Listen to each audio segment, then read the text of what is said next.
আসসালামু আলাইকুম রহমতুল্লাহি ওবারাকাতুহ। আমি ফরিদা ইসলাম। আপনাদের সবাইকে আমার ইউটিউব চ্যানেলে আমন্ত্রিত জানালাম। সবাইকে স্বাগতম। কেমন আছেন জানাবেন। আলহামদুলিল্লাহ, আল্লাহর রহমতে আমিও ভালো আছি। আজকে আমি আপনাদের সামনে হাজির হয়েছি সূরা জিনের ফজিলতের বিষয় নিয়ে। সূরা জিনের কি ফজিলত আছে, আশা করি আপনাদের ভালো লাগবে। আমি কথা না বাড়িয়ে আমি শুরু করব।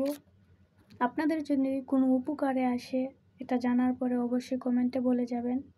আর আপনারা আমার ভিডিও দেখতে চাইলে অবশ্যই কমেন্টে বলে যাবেন। আপনারা আমার চ্যানেলটাকে সাবস্ক্রাইব করে রাখবেন।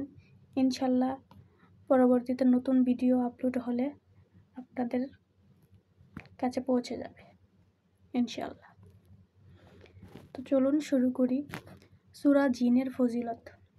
1 নম্বর ফজিলত, সূরা জিনের 3টি ফজিলত। 1 নম্বর ফজিলত হচ্ছে রাসূল করিম সাল্লাল্লাহু আলাইহি ওয়াসাল্লাম ইরশাদ করেছেন যে ব্যক্তি পরম বিশ্বাসের সাথে এই সূরাটি তেলাওয়াত করবে, নবী করিম সাল্লাল্লাহু আলাইহি ওয়াসাল্লামের সাথে যত মুমিন লোকের সাক্ষাৎ হয়েছে তাদের সকলের পুণ্যের সমকক্ষ পুণ্য তার নসিব হবে এবং সে জান্নাতুল মাওয়া নামক বেহেশতে প্রবেশ করবে।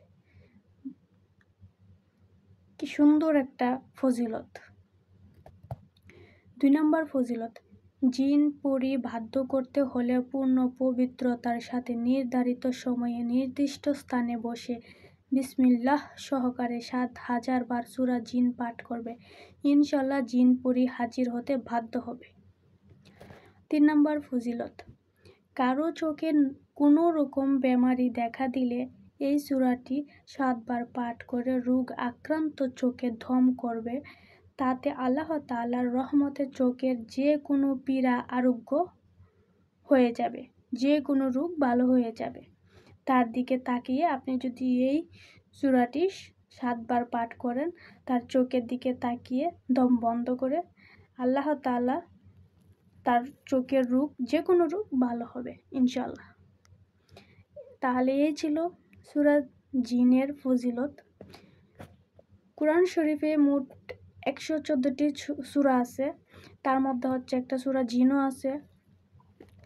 তার ফজিলত 3টি আমি জানি। যে 3টা আমি জানতাম সেই 3টি আপনাদের সাথে আমি শেয়ার করলাম। আশা করি আপনাদের ভালো লাগবে। আর যারা আমার ভিডিওগুলো রেগুলার দেখেন, আমি কালকে ভিডিও ছাড়তে পারি নাই,